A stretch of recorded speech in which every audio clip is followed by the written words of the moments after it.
Hello and welcome to the Sacred Rainbow Current Global Online Summit, bringing together the multifaceted custodians of our planet and humanity to reveal deep truths, wisdom, and tools to enable the guardianship of our planet for the future generations. Sacred protection, connection, and the holding of earthly and cosmic light portals is potent to humanity's highest timeline ascension. My name is Kerry Bridget McCrory, and I am your summit host and creator, airing from the Coniglen Valley in the Sperrin Mountains of Northern Ireland, Peru. Coniglen is a centrally located valley in the heart of the vast Sperrin Mountains.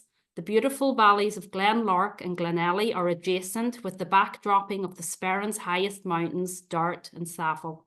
My mountain is called Spatnaduya, and my river is the Coniglen Burn that gradually flows into the Owen-Killieu River. Today, I am truly honoured and delighted to be joined by Elizabeth Jenkins, all the way from the landscapes of Hawaii, where she lives on the Big Island with her beloved partner and 2 sons on their organic farm. Elizabeth had a deeply sacred encounter in the land of Peru in 1989 that deeply impacted her life course. We are going to begin with Elizabeth bringing in a sacred invocation before we go further. Thank you, Kerry. Please join me calling all your sacred beings. Uhupachakai pachahanak pachakamarik. Pagarik nyustas. Beloved sacred Mother Nature, sacred Mother Earth, sacred mountains of the planet, sacred Pachamamas of the earth. Come, come, come. Come and receive all the love I have in my heart for you. Receive this love, and in return, bring to us all of your healing nectar, all of your love, all of your wisdom of guidance. Help us to live every day according to your plan, Pachamama. We are all here because you have decided, you have created this meeting, and you have brought us all together here. Thank you. Teximuyu Pachamama, Urpichai Song Koryai. Come, come, beautiful nature beings. My Itu Apu and Pakarina, come. Nature Mother, Muhokoneok, the great estuary that flows past New York City. Come, come, beautiful Itu Apu, my Father Mountain in Manhattan, New York, Central Park. Come, come, come, my beautiful, beautiful nature beings. Nawahine Okekai, woman that is the sea. Pacific Mother Ocean, come, wash over us all. Cleanse us with your healing power. Let us feel your depths and mystery. Come, come, come, sacred beings of the Hanak Pacha of the upper world, sacred Sun Father, Moon Mother, Star Mothers, come, shine your light on us, guide our paths, open our hearts and minds to be able to hear your truth and receive your wisdom. Come, beautiful Moko Kave Pachamama, beautiful mother of the healing island, Big Island of Hawaii. Come, come and spread your healing nectar on everyone listening to this conversation, to this teaching. Come, come, come and spread your wisdom on them. Let them feel your love and your delight and your happiness. Come, anai ho'umalu ki hawahine, hele mai. Miloli'i ki hawahine, punalu'u ki hawahine. Dragon guardian women of the Big Island, come, come. Let us feel your powerful presence, keepers of the liminal space between the water and the land. Come, Mama Mauna Loa, greatest Apu on earth. Come, come, Mama Mauna Ahuakea, mountain altar to the stars. Hele mai, hele mai, hele mai. Tutupele Honuamea, earth maker, most active volcano on earth, Kila Uea. Come, come, share your power with us, your nectar. Let us feel your delight at the making of new earth.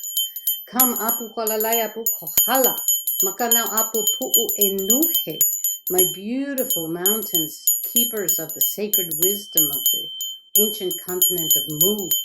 Come, come, Kawa, Nyusta, temple of the Pleiades, temple of forgiveness. Come, Kalai, place of the sacred waters coming together. Come, come, come. Share your nectar with all of us here. Open our hearts and minds. Heal our bodies. Heal our emotions. Stabilize us in your presence, glorious Mother, Father. Thank you, thank you, thank you for all of the gifts. Everything we have comes from you. Thank you. Urpijay sonkulyay. Mahalo pia, mahalo pia, mahalo pia.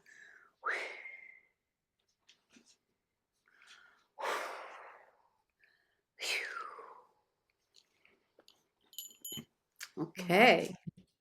Just so beautiful. Thank you. And Pachamama, and I'm thinking the two for Danan, all beings. Thank you so much. Okay.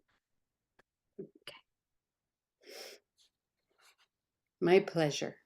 Okay. So I'm going to tell people a wee bit more about you, Elizabeth, that you are an international best-selling author of 3 books on the Inca nature wisdom and a 35-year student of the Cairo Papos, the Inca wisdom keepers.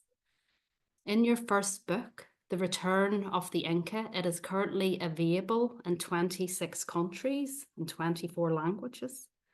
To honor the Inca law of sacred reciprocity, she founded the Wiracucha Foundation in 1996 to serve the Cairo community in Peru. In 2010, Elizabeth led a Discovery Channel film crew to document never-before-seen ceremonies on the Cairo most sacred mountain, Lipa. From 1998 to 2024, the Wiracucha Foundation completed countless health and education projects in Hotun, Cairo, culminating in 3 enormous water reservoirs in 2023 in response to global warming.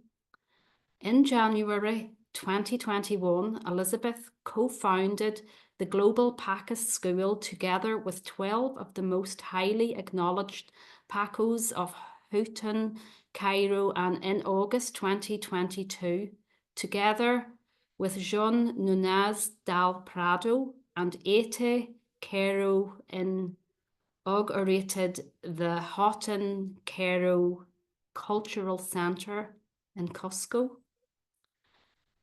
For 2024, Wiracucha Foundation is focused on developing sacred travel in response to the threat of toxic gold and silver mining on Wana Lipa, the sacred mountain of Cairo Nation.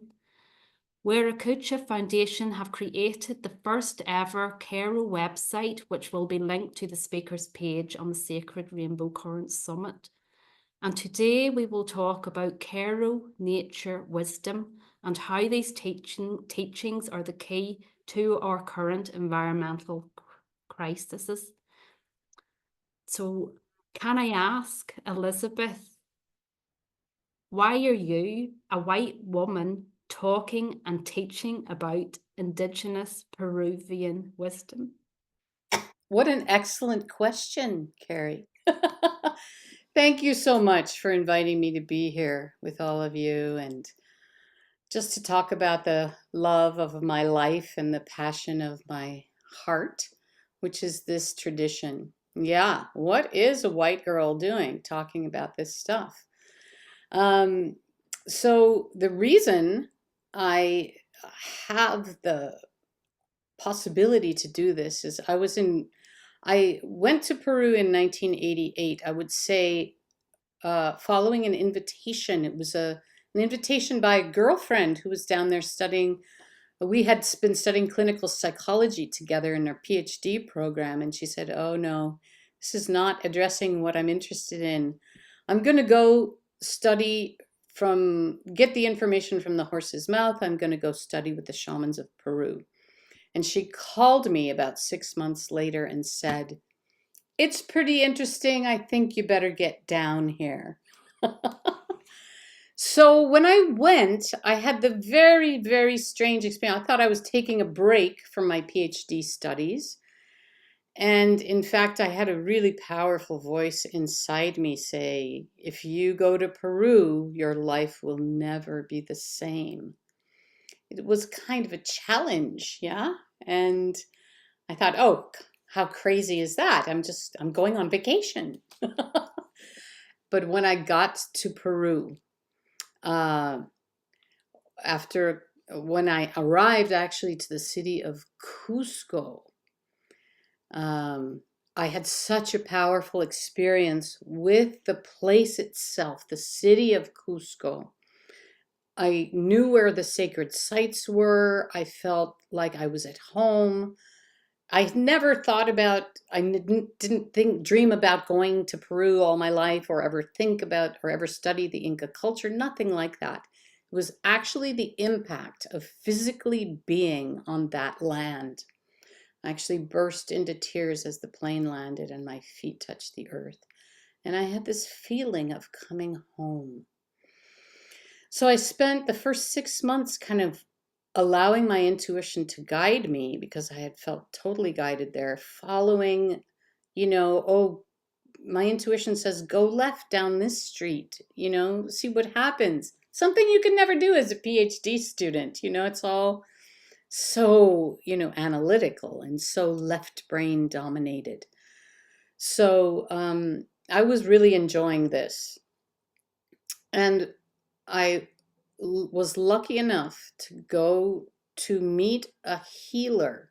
I had been searching in the city for 6 months, literally talking to everyone, asking, what about the local traditions? And what about the keepers of this tradition? And what about the healers? And people would say, oh, no, we don't have any information. And then suddenly, one day I got a call, and there was a traditional healer. She was doing an egg diagnosis, and I was given the address. I went to see her. And when I saw her and when she read my egg, they literally rub a fertile egg over your body in a very specific series of motions with very specific prayers, and they break that egg into a glass of water. And you would be astonished to see how different the eggs appear, because I was there with my friend and she did my egg and she did his egg, and they were totally different. And she immediately began to speak. She said, you are not a tourist. You were invited here by the beings, the guardians of this land. But you haven't greeted them. It's like you were invited to someone's house for dinner, but you didn't greet the owners. So I was like, oh my God, everything she said resonated totally true in my heart. And so that night I sat down immediately. I looked around for a week trying to find, she said, you have to go find the Andean priests. And at that moment I had been teaching English to the assistant to the Catholic Archbishop of Cusco. And I said, oh, a priest, how's that going to help me? She said, no, an Andean priest, the ones who speak directly to nature. And I said, okay, that sounds right.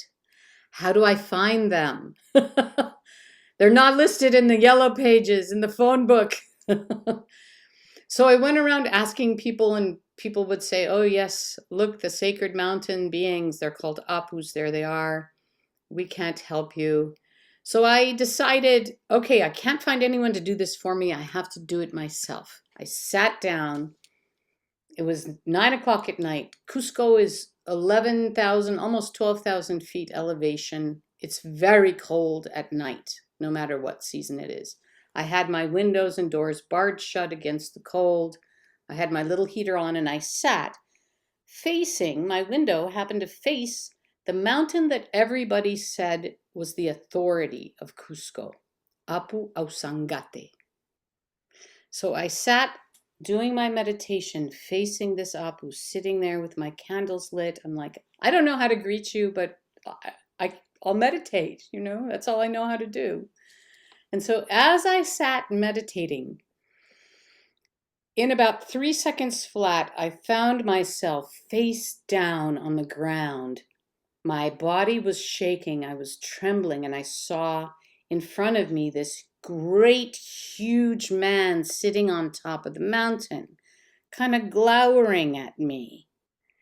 And being a psychotherapist, I thought, oh, I'm seeing an image in my mind of the great mountain being they call Apu Ausangati.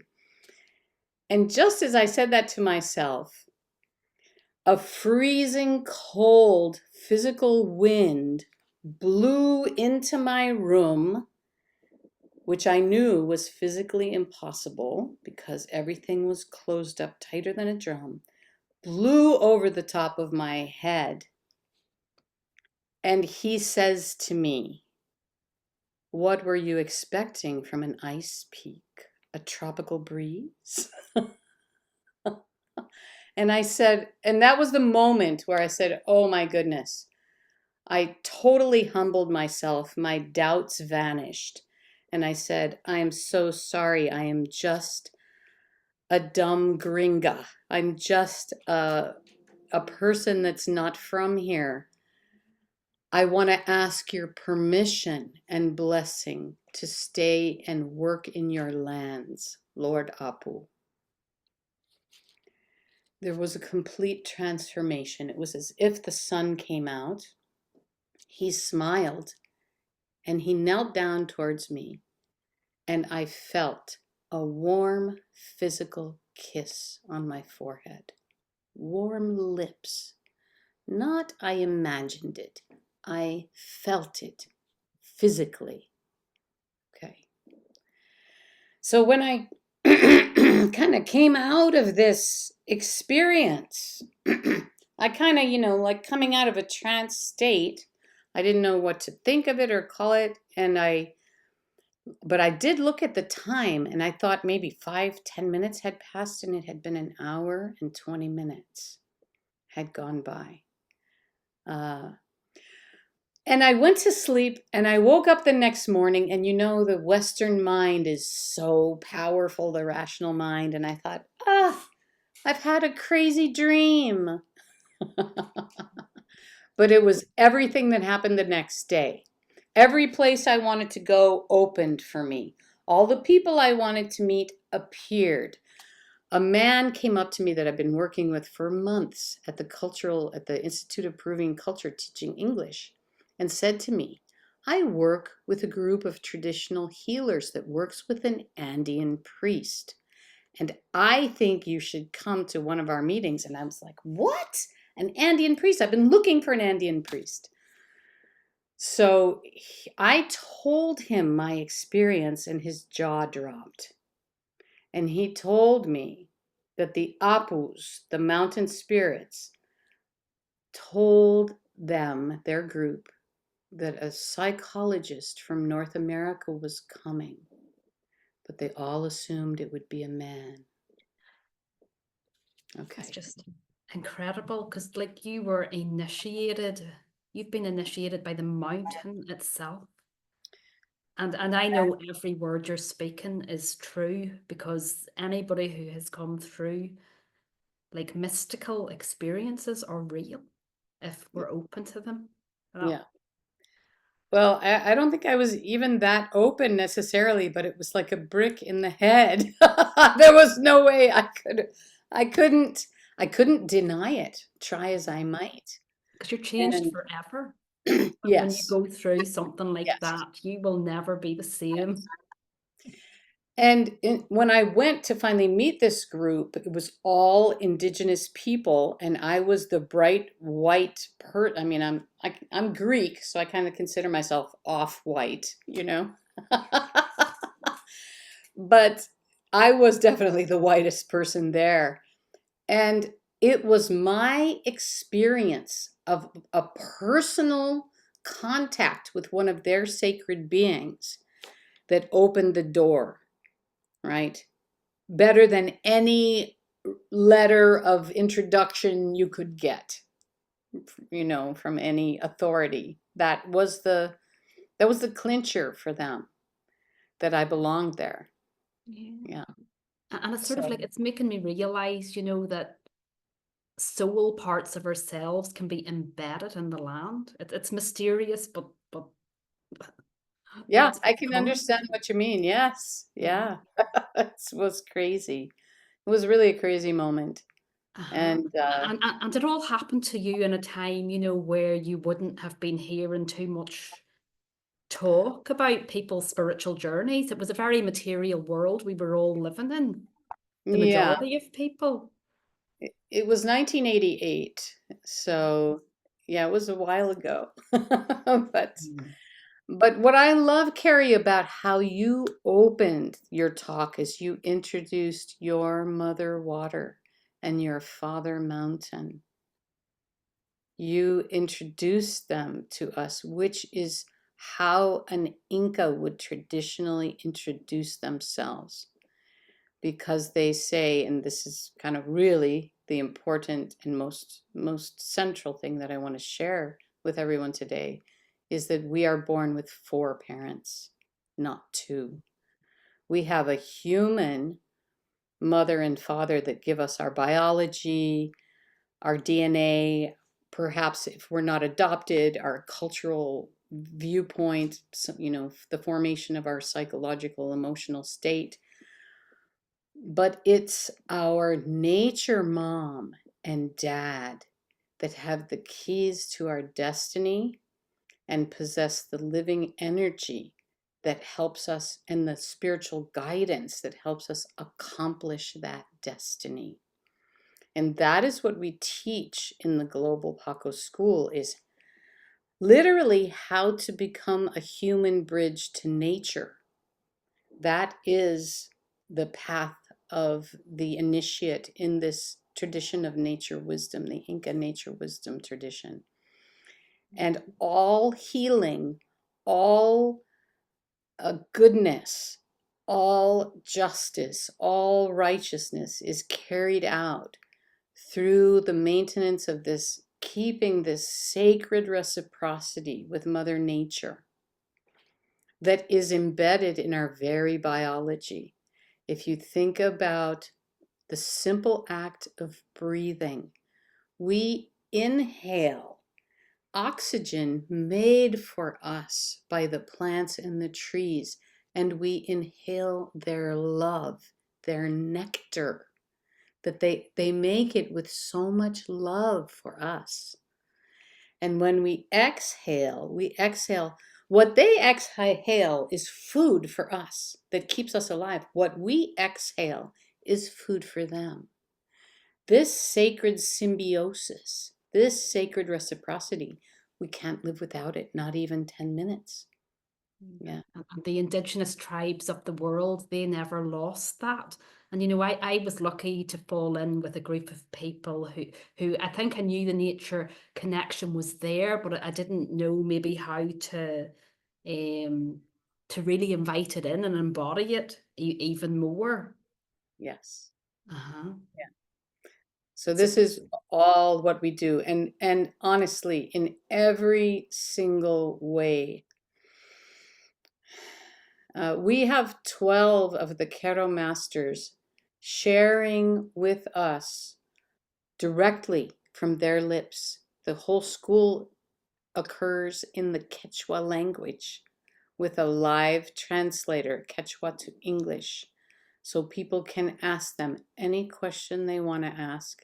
They will get a direct from the heart answer, and with super expert translation. And they are sharing with us from a culture that, can you imagine this? The Inca culture had no slavery, no poverty, and a no market economy, right? It was a gifting culture. You give whatever you have, what you produce in your area. They were, and you receive what anyone else has from their area that they produce. And it's the same is true here in Hawaii. Yeah, they say that Egypt, Hawaii, and Peru are all the same culture. different expressions of the same culture. So I've been very blessed to experience, well, I haven't actually experienced Hawaii, but I've experienced Peru and I've experienced Egypt. well, there you go. But but there's something I'm going to say that like there's something embedded in us calling us to these places because these are like the major mother points of the earth. Hmm. Yeah. Yeah, So, yeah, I what think are so. the key teachings for this time about our human identity? Well, we've just spoken about one of them, about this fact that we have four parents, and we in the West are very used to thinking about our human mom and dad. And my goodness, as a psychotherapist, right? That's the foundational relationship that you look at when someone's trying to heal and grow. But without our understanding of 50% of our identity is missing, right? If you don't have the connection with your nature mother and nature father, who are the parents of unconditional love and unconditional wisdom, right? So think about how old your nature mother is compared to your human mother. Think of the accumulated wisdom of your father mountain, because the key to the Kero viewpoint is there is no word in the language for object. There is no it. It does not exist because everything is living energy and everything has consciousness and awareness. So all of these nature beings have consciousness. We can communicate with them, yeah, but we forgot how. So the key, the Keros say that our we all have a nature mom and nature dad at the exact location of our birth. They say they are the first ones who catch us when we come out of our mom. They are the ones to put their hands on us before anyone else. They imprint us with their wisdom. They imprint us. Think about how we all have accepted astrology, right? The positions of the planets, it have marked us in some way. This is even closer to home. The hill or mountain at the place of your birth has imprinted into you. The mother water at the place of your birth has imprinted into you as a parent, as a guide, as a helper. Their living energy, their wisdom is your personal connection.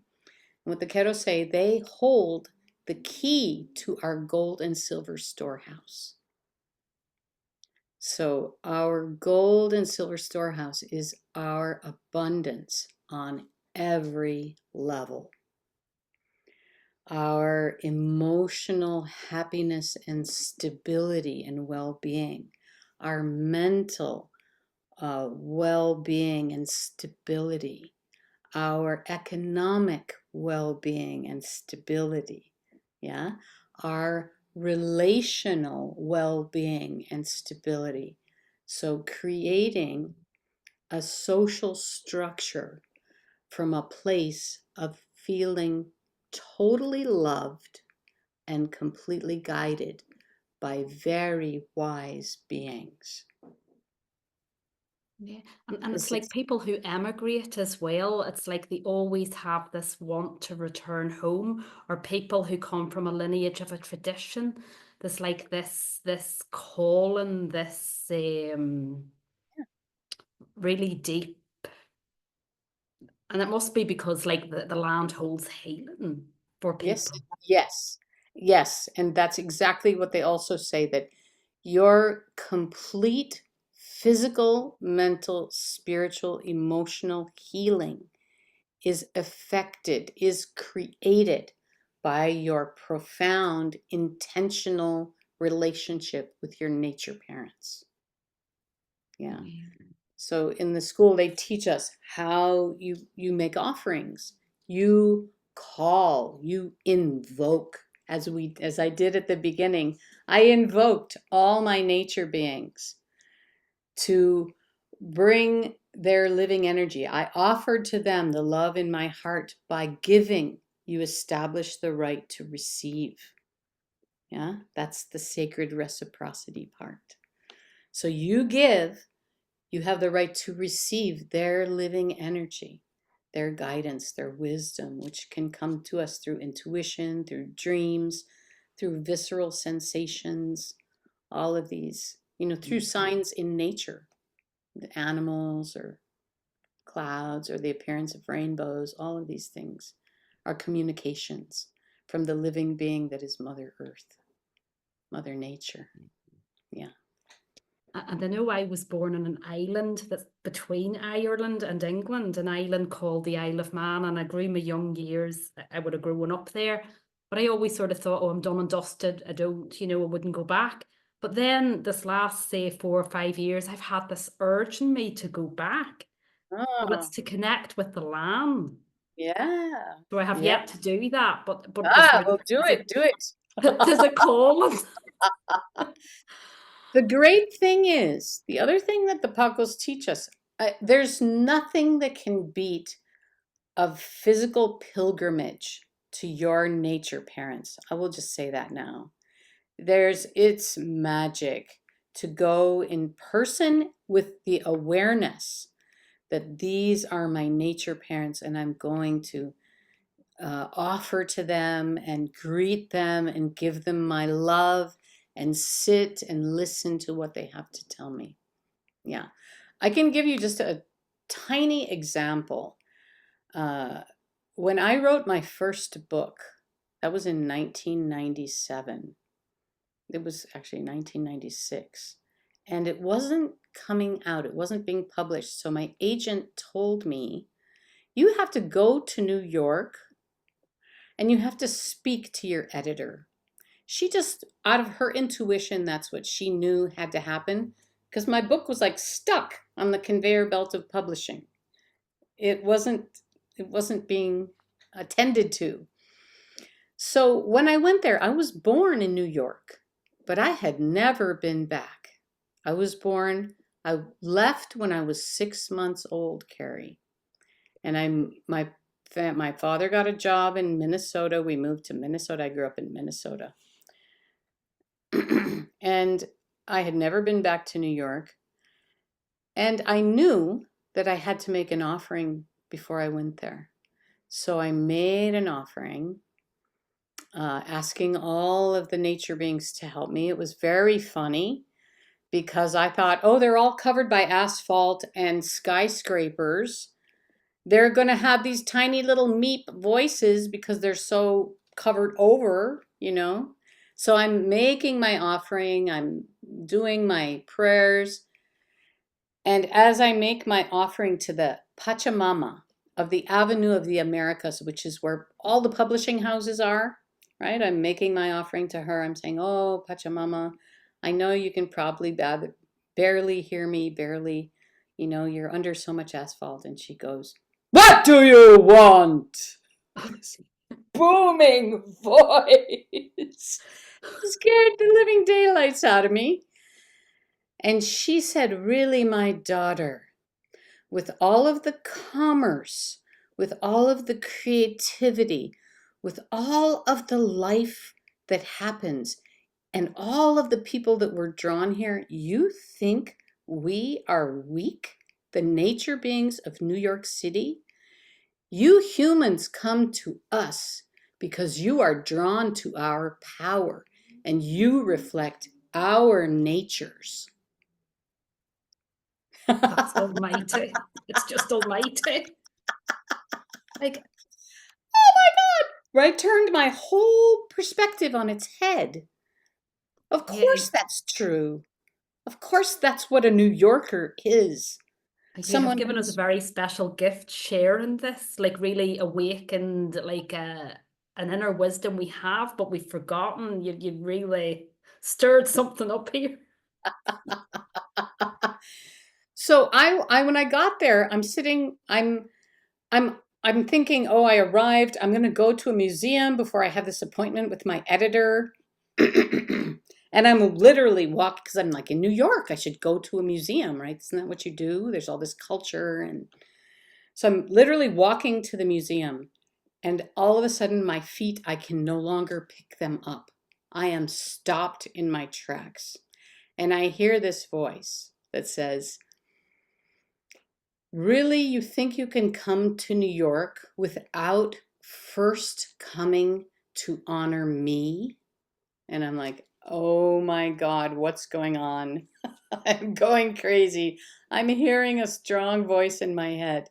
And I just said mentally, who are you? And she said, I am your nature mother. I am the Hudson River and I am 3 blocks behind you. You need to come and greet me before you do anything here. And I felt so dumb, right?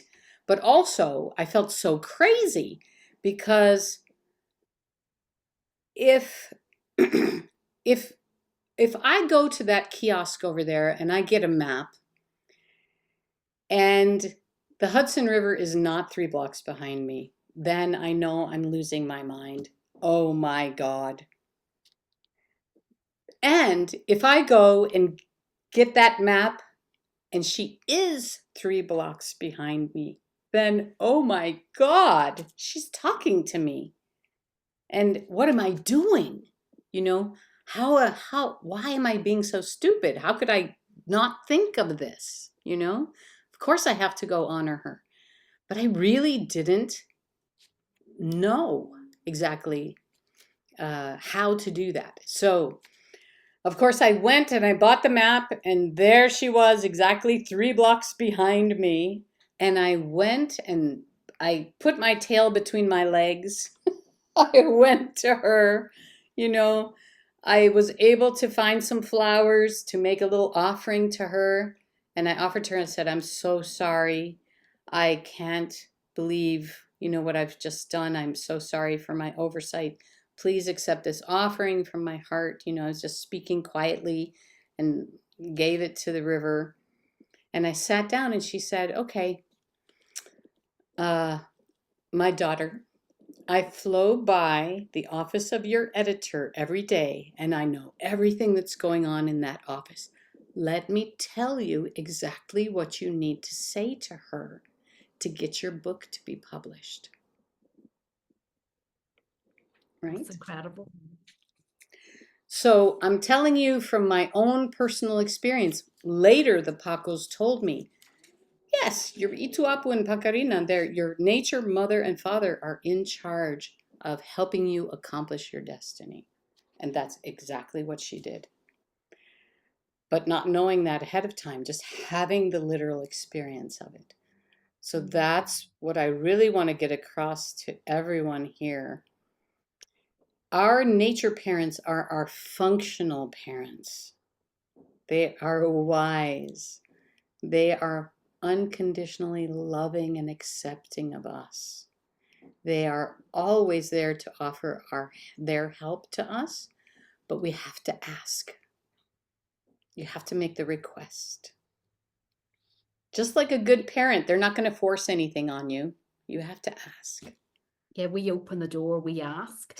And do you find, I'm just curious, like you've talked of the water, the river. Do you find that all of the elemental beings that they have like their own nature, or do you find them like one being, or? I think for me, every hill has its own awareness you can communicate with. Uh, for our Kero teachers, they tell us there are 3 kind of forces in our planet. It's the Apus, Pachamama, and the Ñustas. So the Apus are the masculine dynamic forces. The sun is the ultimate example of the dynamic masculine force. The earth is the ultimate example of the receptive, fecund, right? Dark, warm, moist, all those words we associate with the feminine, the creative, the fertile. is Pachamama. The Ñustas are these primordial beings of manifestation. And they are multitudinous and they are everywhere. When one of our Kero teachers came here to our farm, I grow macadamia nuts, coffee, all kinds of fruit. His first, when we asked, because the Ñustas have always been these enigmatic, mysterious beings that we've always been trying to comprehend. And he said, look out on your hillside. Can't you see them? Look at all those Ñustas making the flowers bloom, making the fruit grow, making the avocados grow on your trees. Look, there they are. So the Noostas are they like the angels of nature, like the angelic sort of like when I say that, like you know, the beings are there, but we can't comprehend them all the time and what they're doing. Exactly. And you certainly cannot comprehend them with your mind, but you can understand them with your heart. Yeah. You can feel them and relate to them and receive them with our hearts. Our hearts are the method by which we can comprehend nature. The kindness of Pachamama is a phrase constantly repeated by our Pacos. The kindness and generosity. Think of everything you have in your life. What didn't come from Pachamama? Exactly. What? Exactly. Unless maybe you have a meteorite. That's the only thing. Everything, our homes, our food, our clothes, our shelters, our cars, everything comes from Pachamama. She is the most generous, loving being. You know, Mother Earth is kind beyond measure. She's patient beyond measure. But when humans disturb the sacred relationship of reciprocity that's supposed to exist between humanity and nature, if we think about in the United States, from 12 to 15,000 years, Native Americans lived on the land without making a mess, preserving the sacred harmony with nature, keeping that sacred reciprocity always with respect, always knowing how much, or asking the question, how much of this can I harvest, right? How much is right for me to take, and thank you so much, right? Always with the thought for the seventh generation in the future. Always with this kind of planning, with this wisdom that comes from Mother Nature by following the guidance, by following, observing nature and noticing how does she do things. Let's imitate that, right? Biomimicry is a big deal now in science. Imitate what nature does. Oh, good idea. That's pretty smart. Nature is a genius. Nature never makes fashion mistakes. She never puts the wrong colors together on her plants or animals, right? She always makes beauty. Okay, maybe that's a key. Let's pay attention to that. So all of this is what we need to do now. One of our beautiful elder women Pacos, one of the eldest wisdom keepers, Doña Agustina, she said to us in the middle of the pandemic, she said, if every person on earth made an offering to Pachamama right now, the pandemic would disappear. It's so true. Yeah, it's reflecting the errors of our ways. This, which can be corrected. It can be corrected. We need to understand how to make a harmonious relationship with nature, giving due respect to nature, treating nature as a living being, like obviously she is a living being.